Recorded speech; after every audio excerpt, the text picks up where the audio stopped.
For the players.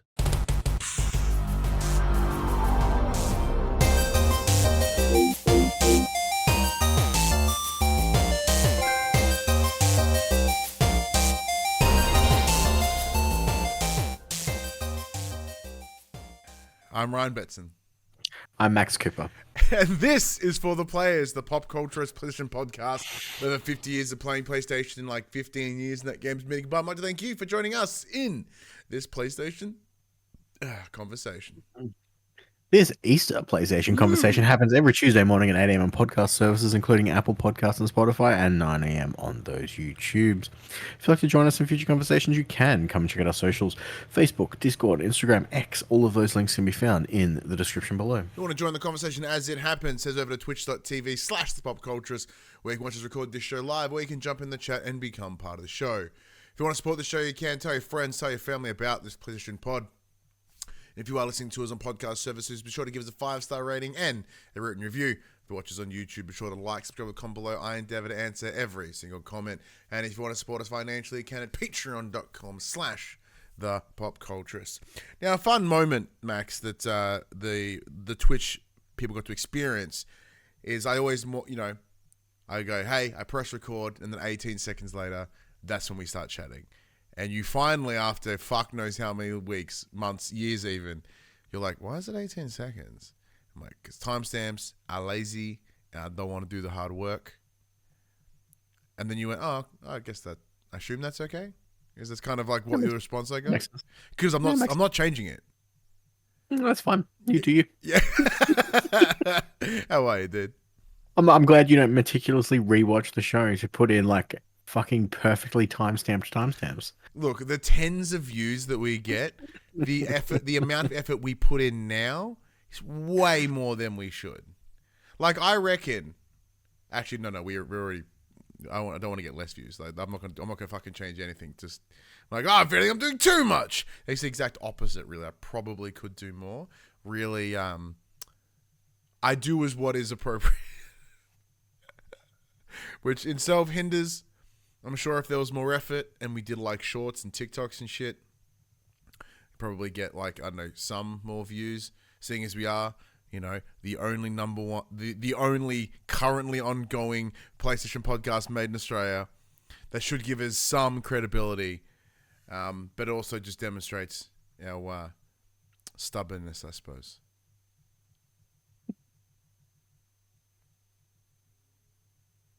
How's your week been? Oh, I just wanted to see how long we keep that dead air for, just to be like, once again, minimal effort. Absolutely minimal effort. No, I can't do it. No, I'm good, man. My week's been really, really good. So you said Easter. It's an Easter weekend show. It is not. It is a WrestleMania weekend show. It's WrestleMania weekend. 2 nights of wrestling, or 2 mornings for us here in Australia. Sunday and the Monday fell on Easter weekend. I really appreciate the alleged Lord and Savior Jesus Christ for aligning their death to match WrestleMania weekend, which also changes every year, just like WrestleMania. So, which is a better religion? It's up to you, I suppose. But Max, you even dabbled in the WrestleManias this year. Yeah, well, I woke up early with Ollie, and he likes flashing nonsense. And as do I. What's more flashy and nonsense than WrestleMania?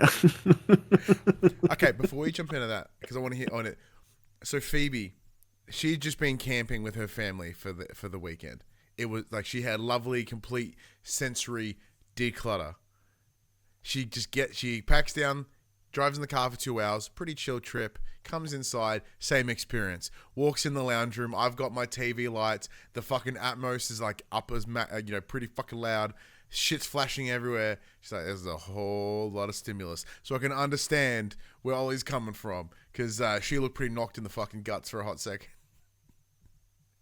But did he enjoy the flashing lights?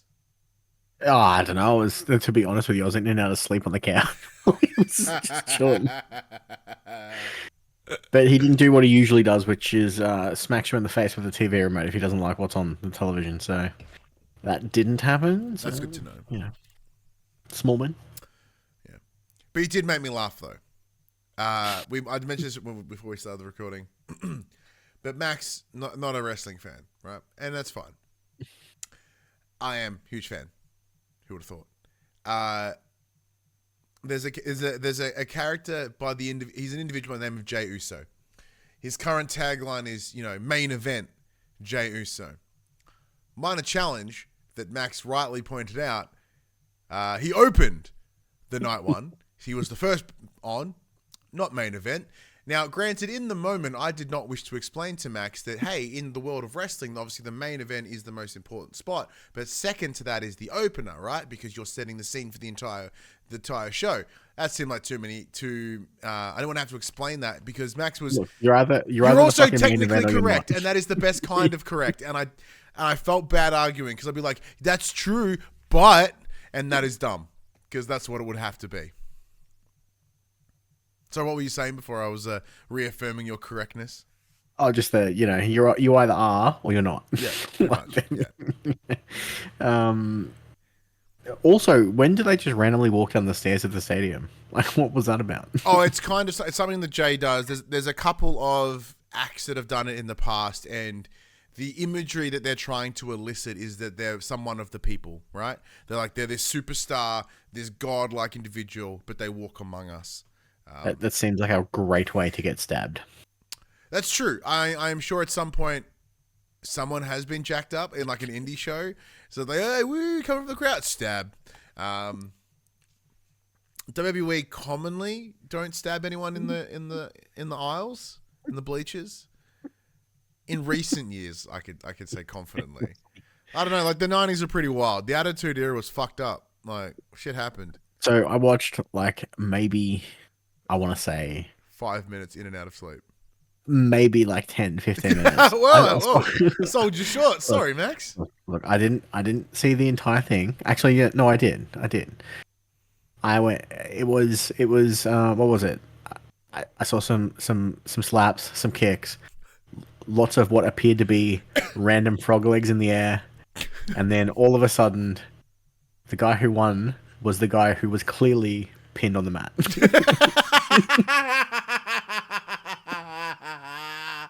But the other dude on top of him tapped out for some reason. Because he was. No, but okay, isn't it shoulders? Isn't shoulders? He had one cranked up because he had him in the choke. I don't know how like cranked up can one man's shoulders be if he's lying on his back. I love your assessments of wrestling. It's always fun for me. Always. And then this morning I saw Rippers get slapped in the face, and then I was like, no, fuck off. She's like, I'm not watching any of this. This is horrible. Yep. Oh, that's amazing. That was my WrestleMania weekend. Well, mine was a lot nicer actually. So for myself, as everyone knows, like my son lives between my house and his mum's house, my ex-wife's house. And this year for Easter, we transition 1 year on, 1 year off. This year it's my turn, so he woke up with us on Sunday morning, which was fantastic because that was WrestleMania night one morning. Don't think about it too hard. So he was really, really happy, as I discussed last week. And my son has a new friend who's a big wrestling fan, so he's kind of got some cool little social cred because of my love of wrestling and me working in the space. So we had his friend come over and join us. James was so happy just to share it with his mate, and I was happy to share it with them. And pardon me, and yeah, Millie, my ex-wife, she joined us. She joined us for both mornings as well, as did our good friend Craig. Phoebe did arrive late because of being camping, but once she came, she was still back into it, so we just watched it again, and it was fine because it was just both nights are pretty good. The main event of night one was by far superior than everything else on the show.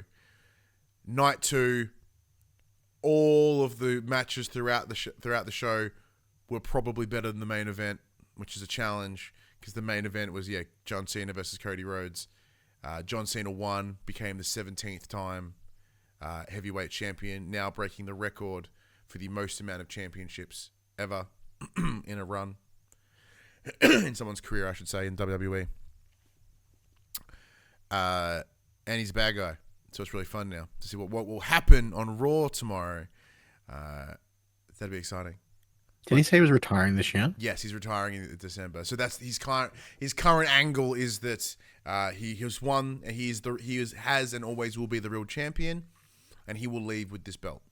At the end of this year, when he leaves, the belt's not going anywhere. It's staying on him, and he's taking it with him. Well, that's clearly not. Which is a bold thing to say in April when December is quite a far away. And when someone else writes the stories for you, he could be full of shit. You know what I'm saying? But it was pretty good. Paul Heyman turned against both CM Punk and Roman Reigns and sided with Seth Rollins for the first time. Paul Heyman turned against everybody. Look, the last time I remember seeing Paul Heyman, he was with Brock Lesnar. Like I don't know. Yeah, he turned against him too once. Yeah. He's like he's a little get around that Paul Heyman. He's that little devil in your ear hole that probably fingers your bum hole and tells you to do bad things. Hot. It's pretty hot. But yeah, it was pretty good. For me, there was a couple moments though that I really enjoyed. Like when we were watching the main event of night one, I was sitting on the ground at the end of my couch, and James, my son, came and sat with me, sat between my legs. We had a little snug while we were watching the main event. And it was fun because he was getting all excited. He was getting those little like body movements when like cool shit was happening. People getting slammed. He's like, ooh, ooh. And I'm like, oh, like he's getting into it. And it was a really cool moment to share.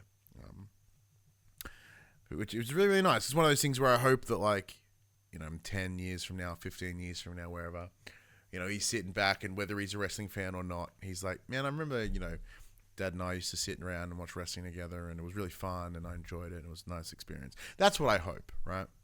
And something we hope in the hobbies that we have, and includes things like gaming. As we get into second, what we've been playing this week, Max, you're creating those memories yourself with your wife, Ellie, as you've rolled credits. Finally, yeah, we finally rolled credits on Split Fiction. Oh, what a game! The back end was fun. Mm-hmm. They turned the dial up to 11 and went, let's fucking have some fun with this. So when we were discussing it last week, I didn't want to like give you any spoilers about what the back end of the game is, our final act, and how there are moments where you look at it and you go, how the hell is this technically possible?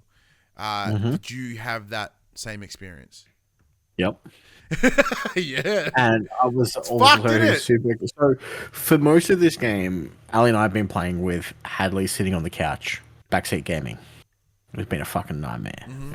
Because she thinks we know all the answers to the questions, despite the fact that we've never fucking played this game before. As my kid, when we watch a movie or anything, he's like, what's happening, Daddy? Well, who's that? I'm like, I don't fucking know.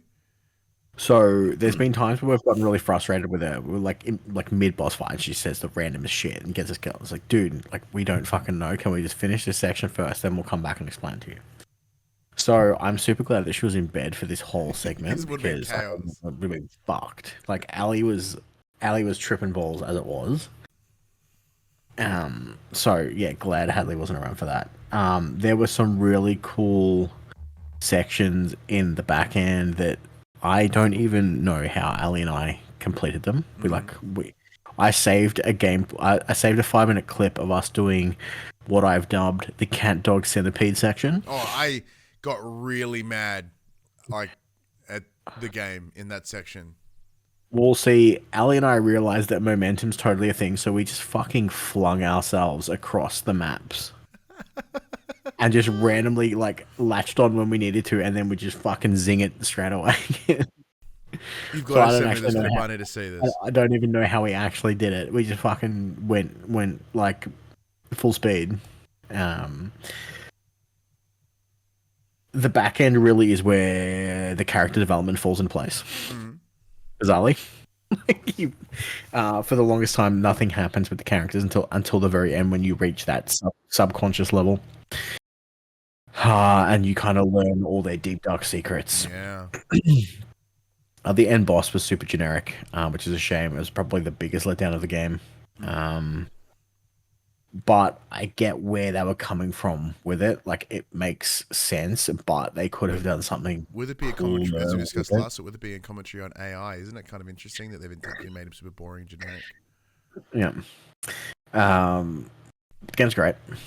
fucking solid. Top contender for my game of the year. My follow-up question was going to be, is this in that game of the year space?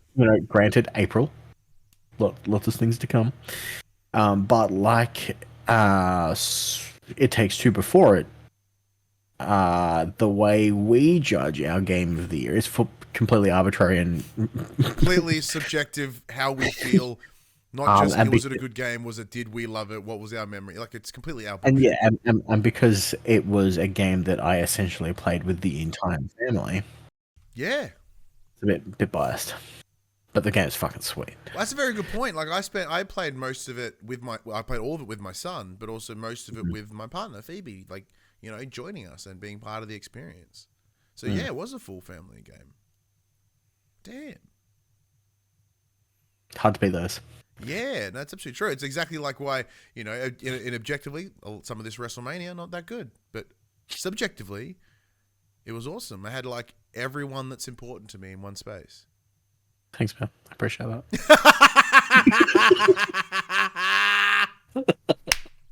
I set it up and you fucking hit it out. Plus, I knew you would have hated it the entire time. Otherwise, I totally would have had invited you. But I was busy all day yesterday trying to fix my car as a non-car dude. Oh shit! No, fuck that. Well done. My car wouldn't start, so I'm like, I wonder if it's the battery. Jump started. Nope, it's not that. Could be this. And just started taking shit apart and putting it back together, and now it mysteriously works. I'm not even kidding. I don't even know how you put your car back together. That's took all the cases off, checked the spark plugs, pulled the fuel line out, checked that. Nothing was coming through. I'm like, that's awkward. Put that back in, changed the fuses around for my my fuel injectors and my fuel pump, and then the car just turned on. I'm like, sweet. Well, seeing as everything you've just listed, I have no idea where they are in my car. You are slightly, if not quite a large difference in car dude to me. Found out that my fuel pump is actually located underneath the back seat in my car. Oh, that's good to know. So if I ever smell petrol in my car, I can assume that there's a fucking leak. Probably a safe bet. Yeah. What else have you been playing? I myself have really not been playing a whole too much. I look at my thing. I've did a little bit more indie, but not much to really report about since we last recorded. Hey, Josh LaRossa's here in the chat. How are you, sir? Thank you for joining. We still got to organize a chat, like what we're gonna fucking chat about in a little side thing. Mute in the chat jumps in and goes, understand machinery issues, phone old, had to replace the whole thing. Oh, phone was old. Speaking of, I'm really close to the end of my fucking phone contract. Oh, I can't wait to pay substantially less on my phone, by the way. Real something. But look, I myself, not a whole lot. This week has been pretty much preparing for Mania, watching wrestling, hanging with the fam, doing our newly continued Star Wars watch along. This week was Phantom Menace, and holy fuck, is that movie so much more boring than I remembered. I used to love it dearly, even the slow parts. It was pretty unbearable, actually. It was quite difficult to experience, actually. And apart from the pod racing, which is still fucking cinema, and the Duel of the Fates. Oh, Duel of the Fates. What an incredible score. What an incredible scene. Everything else, fucking shit. Like, it was probably a little too real. I probably shouldn't be watching a movie about trade disputes right now. It feels so painfully relevant. It was rough. But in terms of games I've been playing, the outside of, my usual WWE, as I said, getting excited for WrestleMania, have continued to play Schedule 1 with my dear friend Craig. We've been playing this game sort of like fun, as we said, a little silly drug sim game. Craig, however, has taken it to a next level. He has gone off, watched videos, finding out all those tips and tricks, And then today we played a little bit this afternoon. He goes, I have a plan. Let's sort this out. I'm like, okay, cool. You know, you've been doing stuff. You do what you got to do. Next thing you know, we have this entirely automated weed setup. Grow, support, water, harvest, mix with whatever the fuck shit we need to do to make it better and stronger and more addictive. That step, getting it packed. I then come in, pick it up, run it down, take some of it myself because it gives me the ability to be more sneaky so cops don't see me. It makes me really fast and I can jump really high. So I'm like, fantastic. And then I just literally Superman, fly, jump, leap tall buildings in a single bound, jump, drop a jar of weed on this dude's face, jump, go see Peggy, that bitch, and then I throw some weed at her, and then I collect all this money and I come back.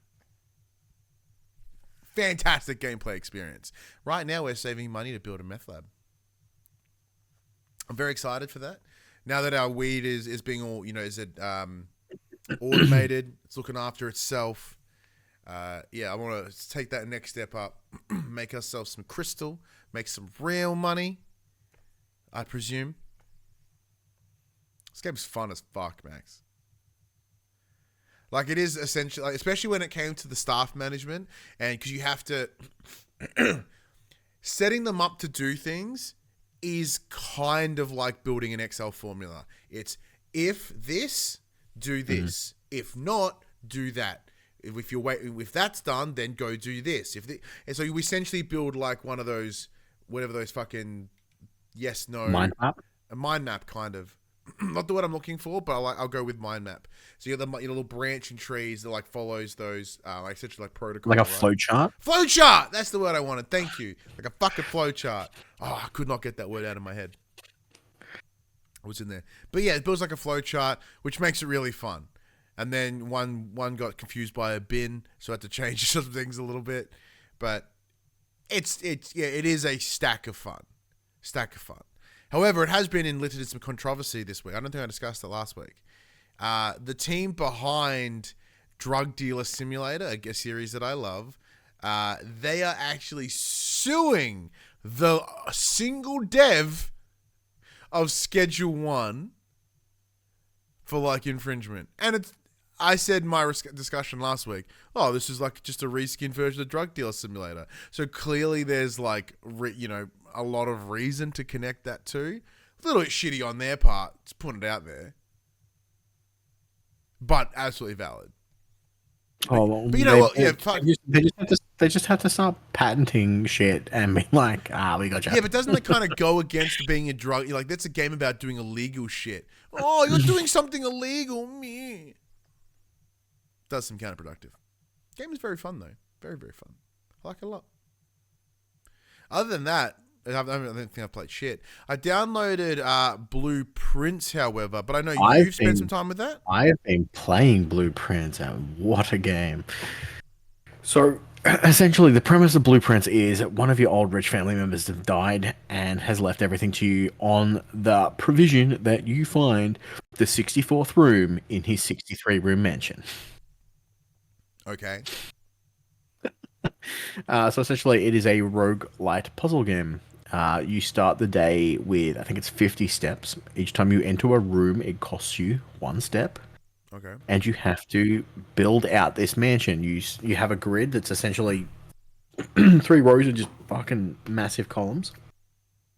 And you select one of 3 rooms as you open a door. Some rooms are dead ends. Some rooms have extra doors that will lay out the map for you. And essentially you go around collecting items. Anything that you find in the mansion cannot be taken from the mansion or brought back into the mansion. You are not allowed to spend the night in the mansion. You must leave at the end of each day. And you have to fill out this house and find the secret 64th room. It is immensely fun. Damn. I haven't gotten very far. I'm on like day 20. I can't get past a certain part. I keep like fucking up my layout, and that screws you over if you fuck your layout. The layout changes every time, right? It's the roguelike part, right? Yep. But like, so let's say I'm using the. So is it roguelike or roguelite? As in, like, light. Is there anything that transfers between rounds? No.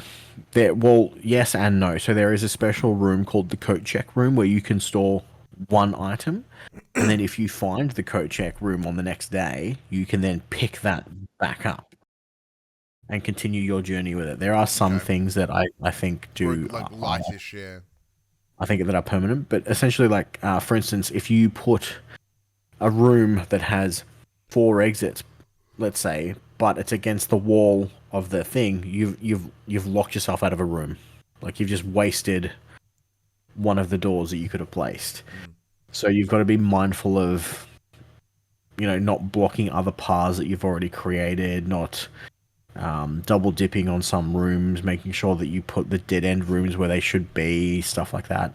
Because each room will also give you a benefit. So it could be there is a gold So coin in this room. one sec. There is Sorry, you mentioned about where you put them. So do you get to decide what rooms are behind each door? Yes. So when you click on a door that doesn't have a room behind it, you'll get a choice of 3 rooms, and then you place Oh, the room there. So you could be so for instance, one of the rooms is a closet, so that's a dead end room. But in the closet, there's two random items.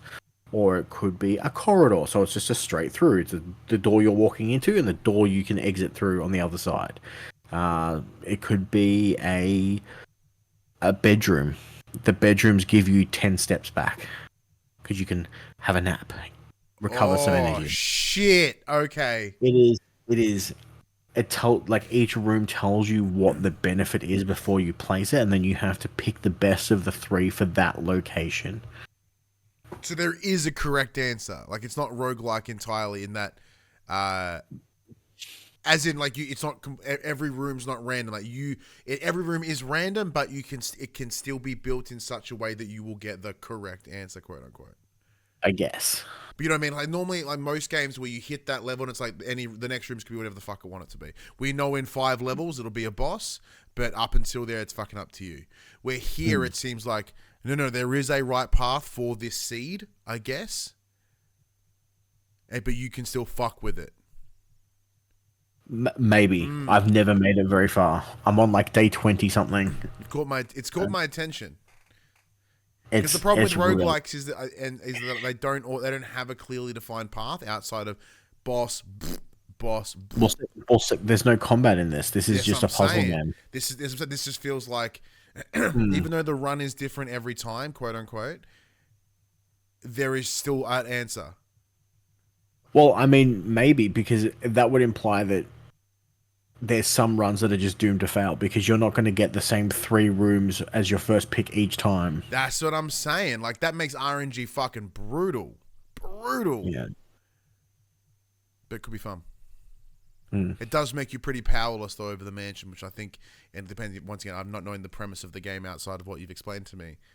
Like, is the premise of the game that it wants to fuck with you? Yeah. I don't know.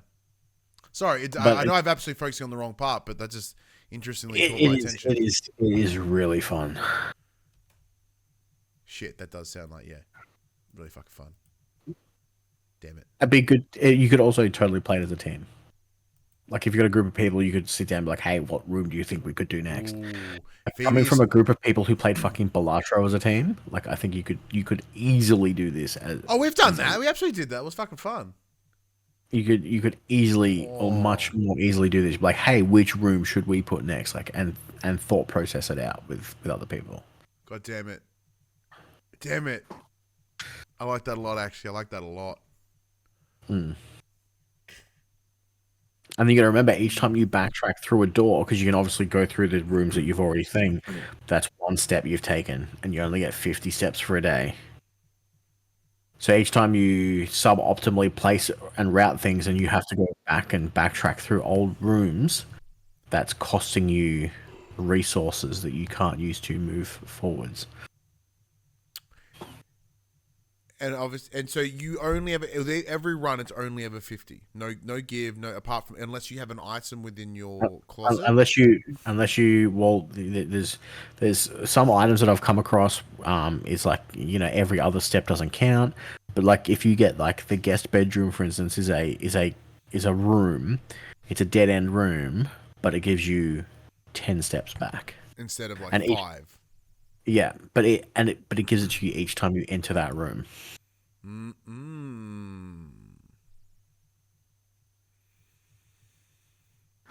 Fuck. I really like that. That sounds Mm. a whole lot of fun. I imagine I'll like it and then get really mad at it, but I like it in premise. It's on PlayStation Plus I've already Extra. got it downloaded, man. When they said It's it was a big puzzle game, like a games, big escape on room, I Games didn't think it was quite like Pass. this. Like you could, yeah, it's cool. If you the best way I've described it is for people who are really big board game nuts. It's like Betrayal on House of the Hill. So each time you move to a different thing, you're flipping over a new room, and that room is completely random to. Yeah, but you can only the way the house is set up is it's 3 rooms across and then just long.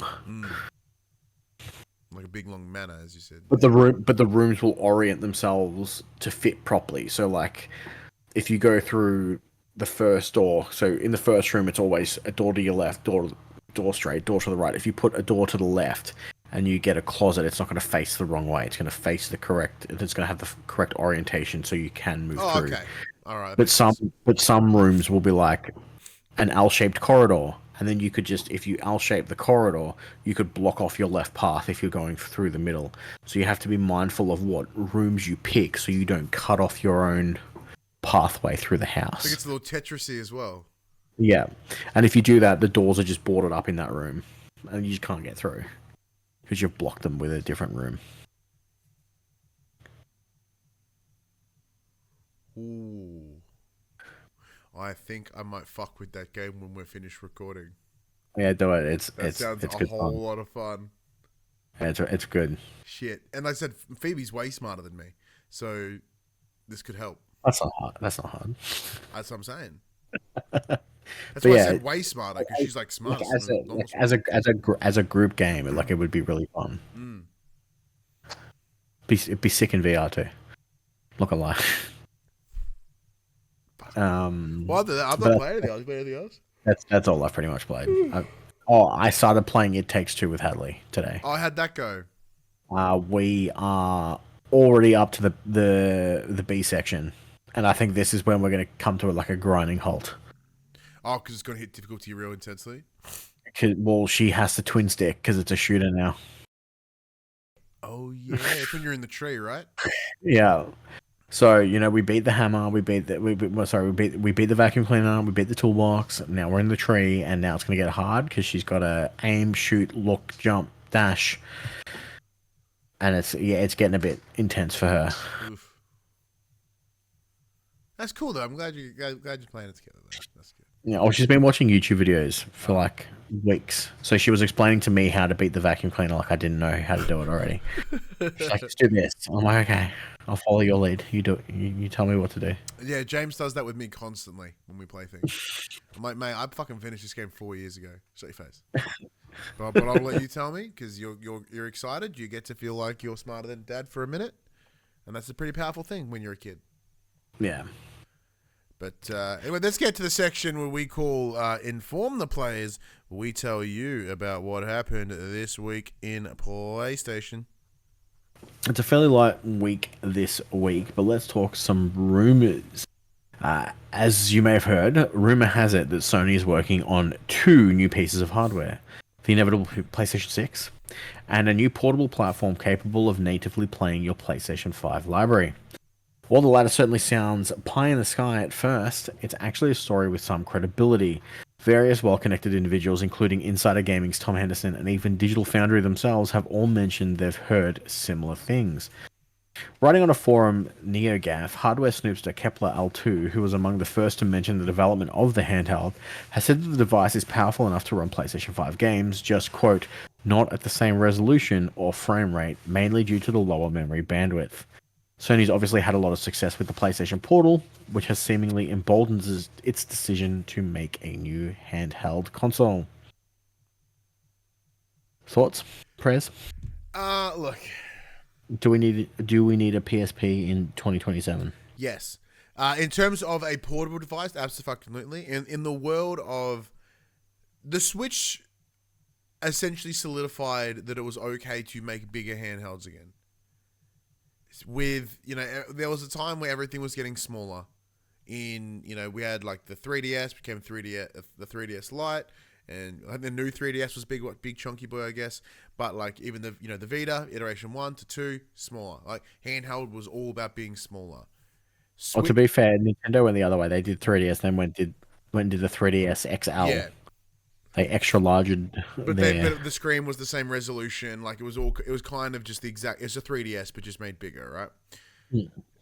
So then when the Switch was brought out, the idea of like, oh, people are okay to carry around a bigger, chunkier sort of handheld device. Oh, okay, cool. Which then allowed the usher in of the Steam Deck and the ROG Ally and the whatever the fuck every other pricks make. There's little gaming portable doohickeys. Pardon me. And they're clearly popular and they're clearly selling well enough. Obviously not compared to a Switch. Hence well enough, but there was a window of time where PlayStation were the only direct competitor to Nintendo in the handheld space. And with the reluctance to continue supporting the PlayStation Vita, they relinquished that space to Nintendo. There was no one. The only competitor was the mobile market, and they themselves were, as part of a race to the bottom, were just chewing each other's lunch and absolutely decimating the entire ecosystem, where now no one really ever will take phone or mobile gaming seriously. So out of all of the individuals in the space outside of Nintendo that know and understand portable gaming, it's PlayStation. The idea that it can be powerful enough to run PS5 titles? Sadly, what's going to be the expectation. But it'll be in the same way that a Steam Deck could play your latest releases at a highly compromised, but actually no, I take that back, a moderately compromised experience compared to playing it on your PC. If this new PlayStation Portal can mirror that, fantastic. That would be absolutely fantastic. That would be phenomenal. It'd be a really cool thing to experience. The discussion around a PS6 though, like I made a snarky comment in the beginning before we started recording, like already? And you're like, yeah, dude, it's been like 5 years. And it has been 5 years, which is insane to me. And I don't know whether this is something that I'm experiencing because of my age, but I remember the time from PS4 to PS5. I know it was extended. The generation worked out to be about 8 years. I really felt the desire to switch to a PS5 from a PS4. I felt like I was ready for it. I was like, cool. I think we've seen what the PS4 can do, even with a Pro. When now, as part of the PS5 generation, yes, we have the Pro, but the idea that a PS6 could be a year away, 2 years away, doesn't seem sufficient. Although, now that I'm talking out loud, I couldn't tell you what year the Pro came out compared to when the PS5 came out. I want to say 3 to 4 years. So it seems reasonable, but also in the where things are at currently, whether it be with tariffs, production lines, cost of living, introducing a new console right now, I don't think is a good idea. However, recent times have demonstrated that people are not willing to give up some things in a cost of living crisis, and that includes your gaming consoles. In the chat, Josh jumps in and says, totally down for a new PlayStation handheld. The only concern I have is a physical game collector. How or if my physical library will translate to handheld. That is a very good point. All they have to do is still Nintendo thing. Which is? And you can game share it to your... Yeah, like you would have to read it as a secondary console and then, game share. Yeah. And then it just because you've got it on your console at home. See, but then how does it then verify? No. It works like Nintendo's thing, where if you have your cartridge, you can loan the game to your friend, and it locks it from your account, but it makes it available for a week on their account. Did you not watch the fucking Nintendo Direct? No, because I'm a fuck. I don't want one. I didn't want to watch it because I'll be like, oh, I want one, and then buy it and not use it. So I just chose not to watch it. Yeah, that's fair. Well, essentially, that's how it works. It locks it off there. So how does that work? If you have to then allocate it to your just like a permissions, I guess. I think when you say, I don't think it would be a week, but you could just go when you just go back to your console, you go ping, and then it. No, I'm saying if PlayStation were to use it. Oh yeah, it will. Yeah, you'd have to just when you go back to your console, go. Are you using this on your handheld? No, boop, and then you're back in.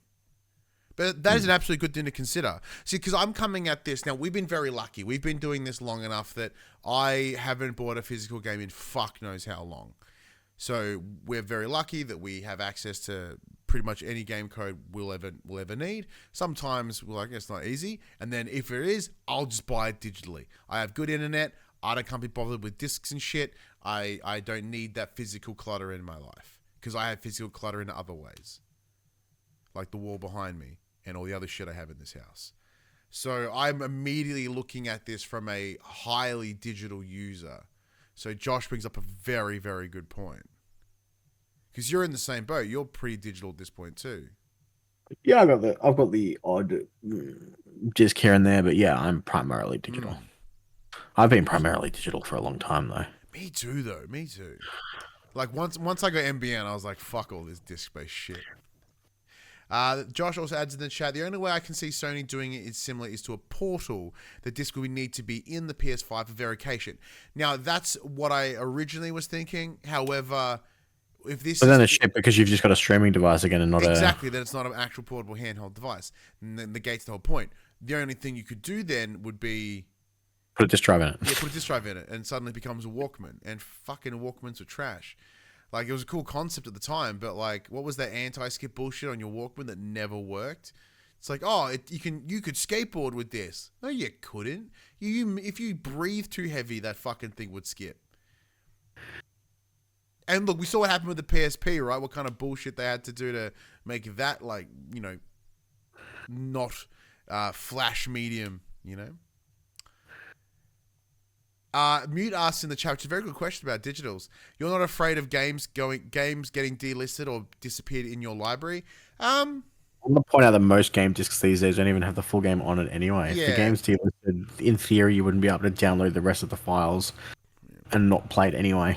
Look, you said, I think, to me, I still think it's a valid argument, and we're seeing it become a more valid argument as time progresses. However, I think that is an argument that sits 5 years ago, right? Minimum. Because as you said, games are incomplete on discs. Fuck, half the time they're not even on the disc. An example being the Crash Bandicoot Insane Trilogy. Or was it... No, it was Spyro. My apologies. It was the Spyro Reignited Trilogy where the first game was on the disc. If you wanted to play Spyro 2 or 3, was Enter the Dragon, you had to literally have access to the internet, negating the whole point of buying a disc. And then your disc is just this authenticator that you have to get up to do. Fuck that. Right? At least for me, it's just a much simpler thing. Once again, as I mentioned, we are very lucky in the life that we live that I don't have to be in. I'm not in a position where I have to buy games physically for the price differential. I've also never had the urge to go back and play a game that's been delisted. Generally, it's so old that I wouldn't go back and play it anyway. Yeah. But I think for me, the nature of what we do has me constantly looking forward. So very rarely do I get to look back and really sort of sit back in a game that may have been delisted. Probably one of the only things that the PS4 that I have with my son at his place, that still has like PT on it as an example, because that's worth having. But other than that, I can't immediately think of anything that has become delisted that immediately impacts me, outside of maybe being able to buy the PS2 versions of Grand Theft Auto, because I never bought them. And now I wish I did because the Grove Street collection was a little bit poo. But there's nothing that immediately jumps out to me, and nor do I really go back. We said if I were not in this position as a podcaster, games reviewer, whatever the fuck we are, I would imagine it would be a more pressing issue for me. Are you in a similar space there, Max? I feel. Yeah, pretty much. Yeah. Josh also jumps in, and then we'll head into the next points. They've jumped in and said, being a vast majority of PS sales are digital, I imagine this handheld won't have any elegant solutions for physical games. I bet I will be forced to have the disc in the console to verify digital key for the handheld. Yeah, maybe it's one of those things where it would trigger the license and then say for 30 days, it counts. On the presumption of license, of shared between your current and whichever, right? Or you pay they probably pay like $5 or some bullshit.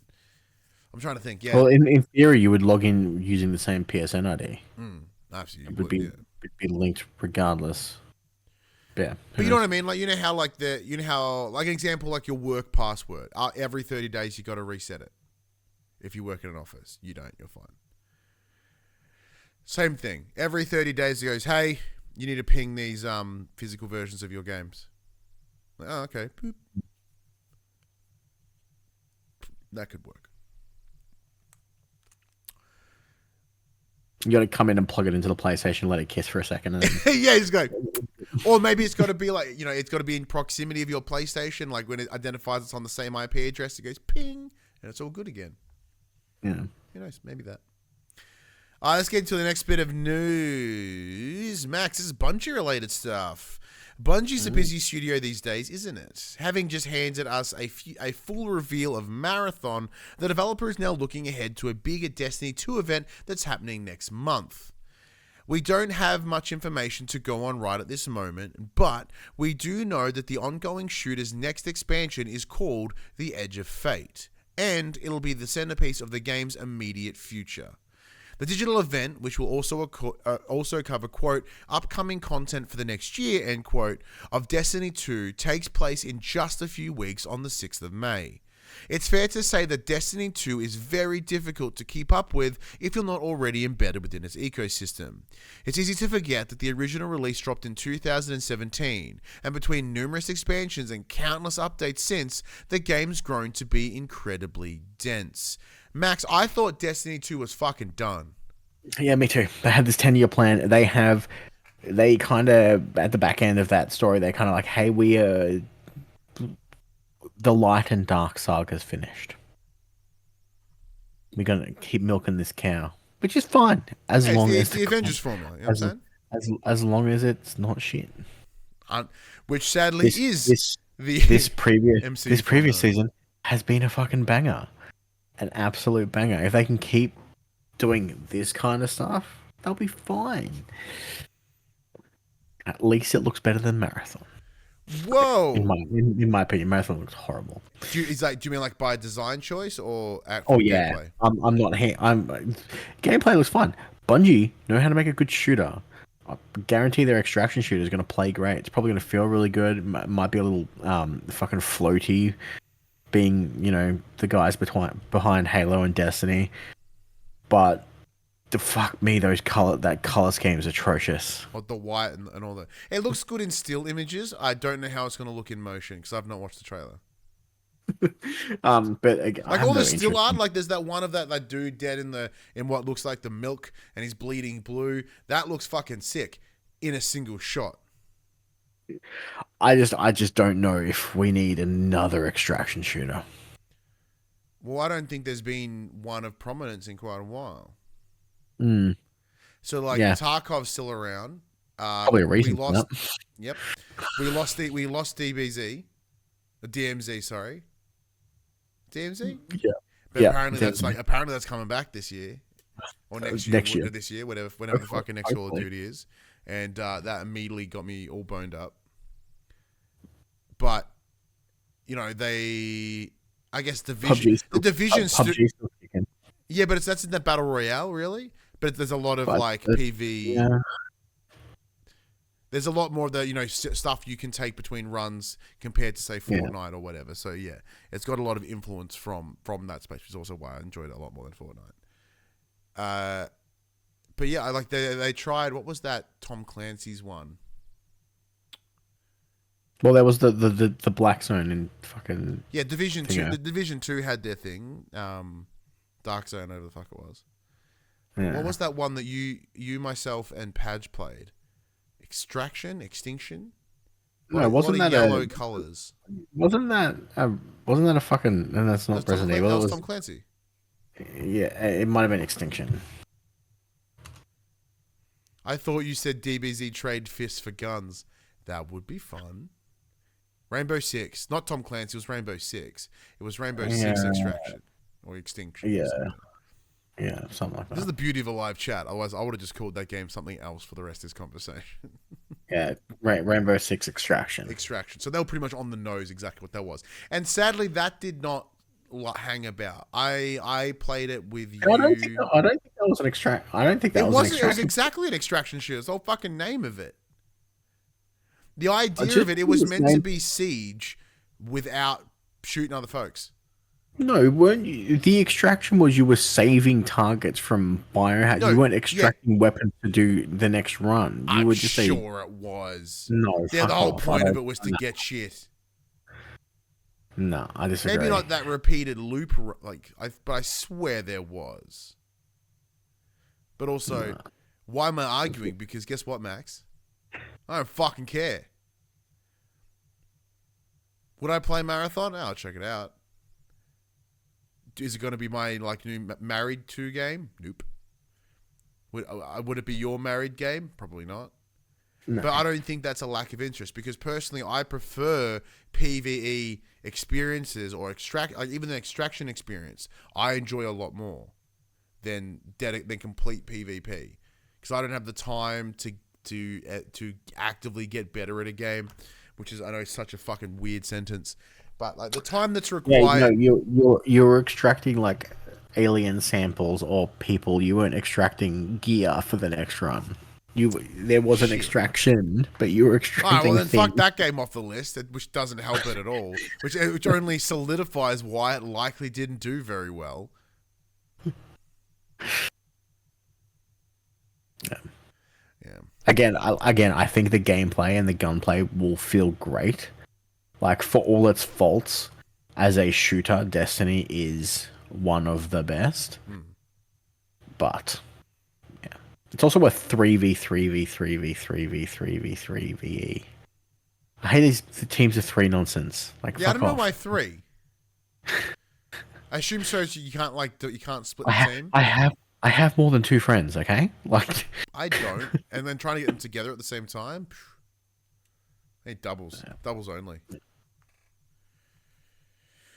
Mute says, my only complaint needs a better, cooler name than Marathon. That's the only catch. It's actually a pre-established IP. So yeah, correct. Yeah, they're working off something that Bungie did many, many years ago. So it's kind of intentionally back for Apple. Yeah. So that's why it's got a poo name, because the name may have been poo to begin with. But, it's one of those things where there has been much pooer named games that we have been willing to go, all right, over time. Like Immortals Phoenix Rising. That name is fucking stupid. The game, though, really good. So I was like, oh, yeah, I'm happy to call it that because that's its name. And it earned that. It earned my name respect. But just like The Edge of Fate, that means fucking nothing. That's the couple of words smooshed together to sound intense, but probably means nothing. They're like corporate zing words. It does. It does feel like the synergy of our cohort. You know what I mean? Yeah. It's just like, what other business terms can you put in there? Forza 5 will make its PlayStation 5 debut later this month, alongside a new mode named Horizon Realms, which will allow newcomers to experience all of the game's previously released live service content all at once. Effectively, this repurposes the past 3 years' worth of, quote, evolving world content, meaning you won't miss out on any of the time-limited stuff that's been released prior to the racer being ported to the PlayStation console. You'll be able to play these new locations in a couple of ways. Skill mode will allow you to climb the leaderboards by driving skillfully, it doesn't sound like me, while free mode will enable you to simply explore with your friends. Sounds more like me, but with less friends. With chaos.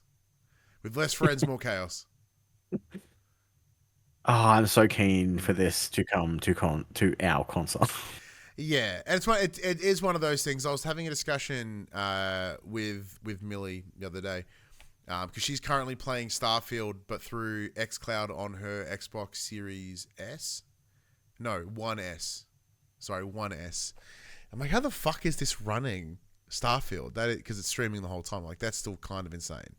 And she's like, oh, I don't know whether, should I just buy an Xbox or buy a PC? I'm like, don't buy a fucking Xbox. Buy a PC. Because, like, once again, anything that's intriguing on this Xbox is going to be available on that PC or very soon that PlayStation. Which then reminded me, it's just like, what, like Halo? I'm like, yeah, it could fucking happen. It could very well happen. And when it does, that's when we know the nail. Like, the lid on the coffin is Gears, the nail is Halo. Forza is the lining of said coffin. And I'm really, really excited because the Forza Horizon games, they absolutely shit over Gran Turismo because they have that arcadey feel with the ability to be a bit more hardcore. But even then, hardcore Forza Horizon is not remotely close to the hardcore of Gran Turismo. Yeah. I want 3 though, because 3 was in Australia. You could smash up the fucking Telstra phone boxes. Yeah, I want to fuck up Telstra. I want to ride that postie van. I want to somehow get from Bondi to the Apostles in about 6 minutes. You know what I mean? Like, it sounds rad. But seriously, I'll play the fuck out of this when it comes to console, eh?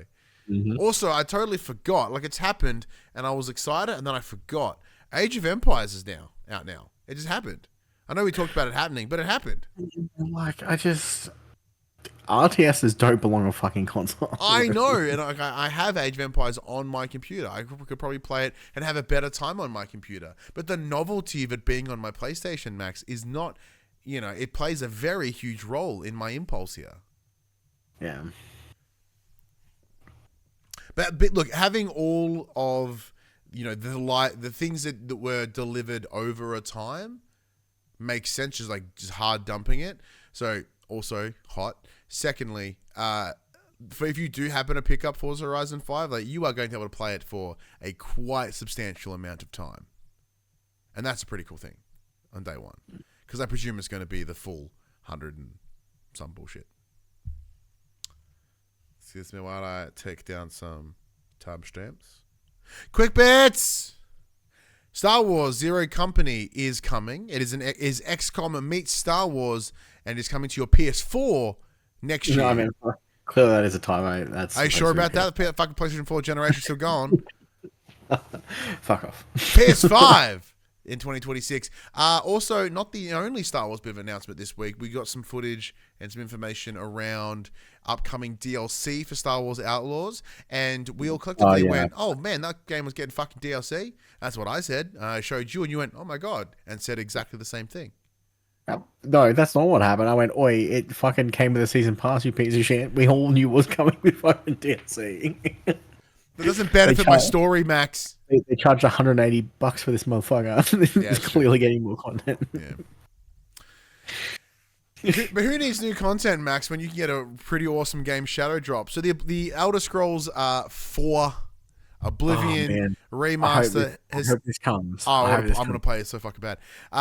Has continued to have more leaks this week with some imagery, some side-by-side comparisons, and is rumored to drop today, the day at which this episode releases. That is the 22nd of the 4th. That is allegedly the day for for Elder Scrolls Oblivion remaster to drop. It's going to be on Game Pass. I'm going to play that shit all over again, and I'm going to get lovely nostalgia when I return to the Citadel and I find that little shack in the docks that was mine, and I put everything in that little house. I made that house my fucking dream. It's the little upstairs part. Big fan. Loved it. It was awesome. I cannot fucking wait. The only thing I'm not looking forward to, Max, is weapon degradation. A real problem with Oblivion. Don't you shake your head? Don't you fucking shake your head at me? Play mage, motherfucker. Yeah, that would help. So you're quite keen for this, clearly. Just fucking custom spells and shit. Yeah, look, I love Oblivion.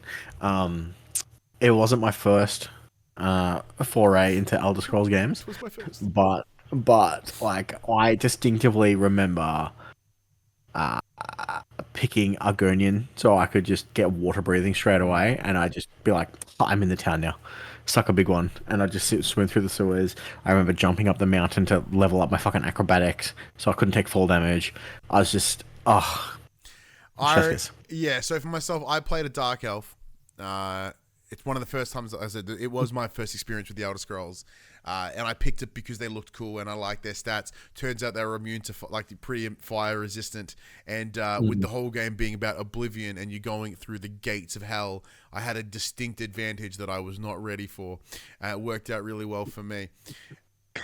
But I was playing it on PS3 where it ran like fucking crap. And I saw this before, like I save locked myself because I tried to escape this cave. The Minotaur was chasing me, and then I thought I'd go back through to try fight him, hoping that it'd move down the thing. It didn't. It just wallops me, and that save loop continued, and I could never go back. And I was like 110 hours into the game at this point, so I've never gone back. Saying that though, there is a random PC copy of Oblivion in my kitchen for a weird reason. And today I was like, oh yeah, shit. I was like, trying to explain to Phoebe how excited I am for this game remaster coming potentially this week. It's a big shadow drop. And then I had to explain what a shadow drop was. And then I had to explain why this game was cool. And then I realized that she didn't fucking care at all. So then I stopped talking about it. And I kept the excitement to myself. But very, very keen. Fair. Mew says in the chat, hey, Zelda has that and people like weapons breaking. People, no one fucking likes weapon breaking. It is like by far one of the shittiest mechanics that you can implement into any game. Skyrim was immediately better than Oblivion, not in everything, but in the distinct characteristic of not having weapons break. Breath of the Wild was ruined for me because of weapon degradation. Oblivion didn't help. The amount of times I would be stuck in some fucking part of hell with a sword that apparently didn't work because it was at 0 fucking health or whatever. And mind you, pretty sure I could still hit someone, bludgeon someone with a fucking big hunk of metal in my hand. Just throw fireballs. But yes, as I said, we clearly have shared emotional experiences with Oblivion. I'm very excited to play it. Get to hear, was it Patrick Stewart as the voice of the Emperor? That'll be nice.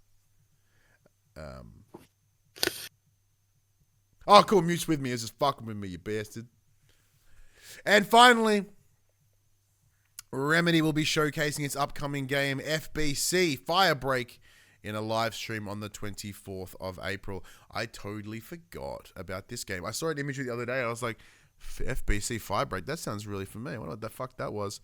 And then Federal Bureau of Control. Yeah, but then I forgot to think about it, right? And I was like, oh, yeah, cool. And then it wasn't until I saw it here, it says Remedy will show. I'm like, oh, fuck, yes. This was that, like, In Control universe. Like, yeah, man, let's go. So I'm super keen for that. Should be sweet. Well, if you're not keen for any of those games, here are some games coming in the next week. Notably, Oblivion is absent from this list.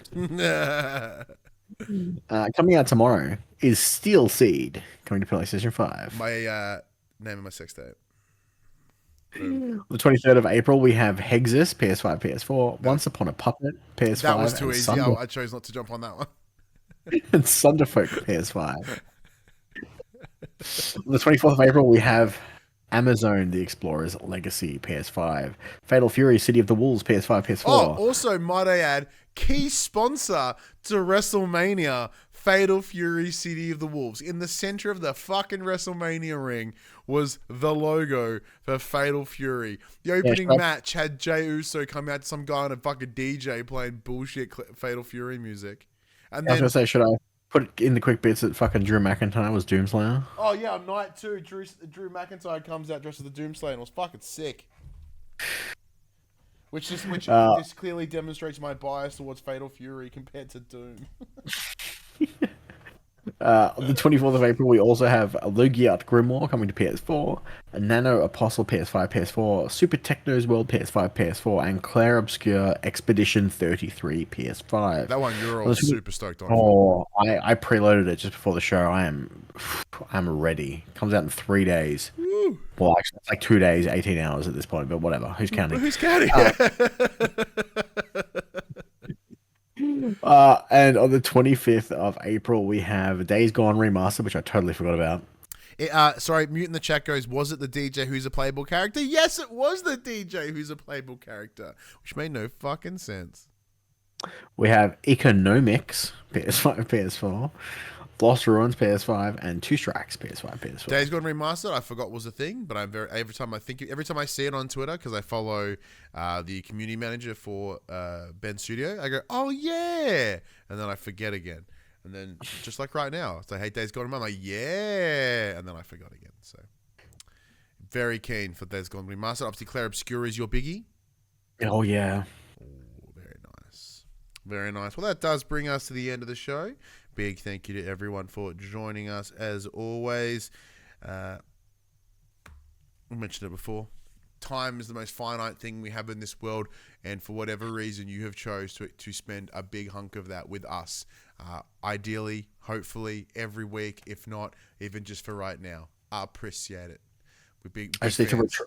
I just need to retract and correct a statement that I made earlier. It's actually 2 days, 2 hours, and 3 minutes until it launches, not 2 hours 18. Thank you for clarifying. Not 2 days. Yeah, because I understand that would have been really painful for you to get that wrong. Clearly, you're quite excited. All right, let's get the fuck out of here. All right, everybody. You know the drill. This PlayStation Conversations happens every Tuesday morning at 8 a.m. on podcast services, including Apple Podcasts and Spotify, and 9 a.m. on those YouTubes. If you'd like to take part in future conversations with us, you can. Come check out our socials, Facebook, Discord, Instagram, X. All of those links can be found in the description below. If you want to join the conversation as it happens, head over to twitch.tv/thepopculturists. We can watch the show live. We can jump in the chat and become part of the show. If you want to support the show, you can. Tell your friends, tell your family about this PlayStation Pod. If you are listening to us on podcast services, be sure to give us a 5-star rating and a written review. If you're watching on YouTube, be sure to like, subscribe, comment below. I endeavor to answer a single comment. If you want to support us financially, you can at patreon.com/thepopculturists. And as Mute in the chat says, it's new life for Days Gone hype until we forget. Lest we forget Days Gone Remastered. We hardly knew ye. And then I'll play you, and I'll be really excited all over again. Pretty good game. Felt inappropriate to say lest we forget, seeing as it is Anzac Day this Friday. Oops. But until next week, I'm Ryan Betson. I'm Max Cooper. And that was For the Players.